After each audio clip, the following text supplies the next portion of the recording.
iOS 19, which is said to be getting the biggest design overhaul since iOS 7. We're expecting a visionOS-inspired UI with more transparency, more rounded UI elements, 3D UI panels, and possibly even an updated shape for the icons. And based on what we've seen so far, I'm absolutely loving this design change. The second-gen AirTag has been rumored for a mid-2025 release, so either a WWDC announcement or a press release around WWDC. Now, this AirTag 2 is rumored to have the same design as the AirTag 1, but include the second-generation ultra-wideband chip for up to 3 times the range compared to the AirTag 1. And there's also been some talks about Vision Pro integration, where you would be able to see your AirTag 2 through walls, which would be really cool.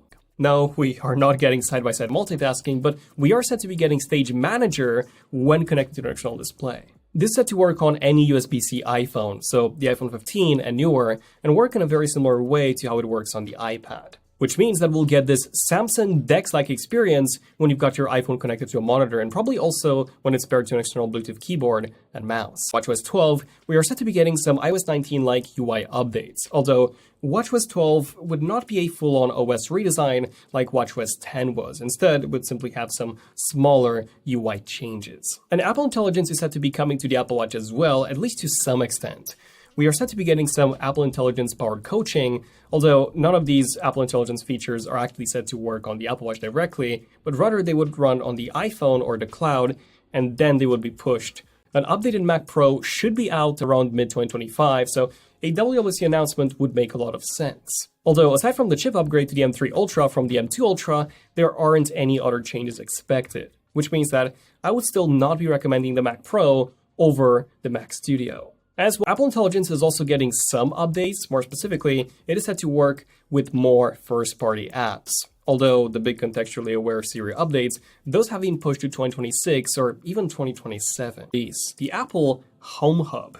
This has been rumored for quite some time now, and it's said to be an iPad mini-like device with a HomePod-like speaker stuck to its back. Basically the equivalent of a Google Nest Hub, just with a bigger 6 to 7-inch display. The purpose of it is for you to be able to control your smart home accessories with this display that would either attach to a speaker dock and act like a HomePod, or you'd also be able to detach it from the speaker and then attach it magnetically to a surface like a fridge or a wall. Gurman even called it quote-unquote feature-packed, although he didn't really give us any specifics. More first-party apps are expected to be added, which, yes, I would love to see, and same goes for more environments. But really, the number one thing that I would love to see is just an option for a smaller font. You see, whenever I use iPadOS apps or even some visionOS apps on the Vision Pro, all of the buttons and toggles are just massive. The last software release is set to be tvOS 19, which isn't expected to have any major changes aside from some design tweaks to bring it more in line to iOS 19, iPadOS 19,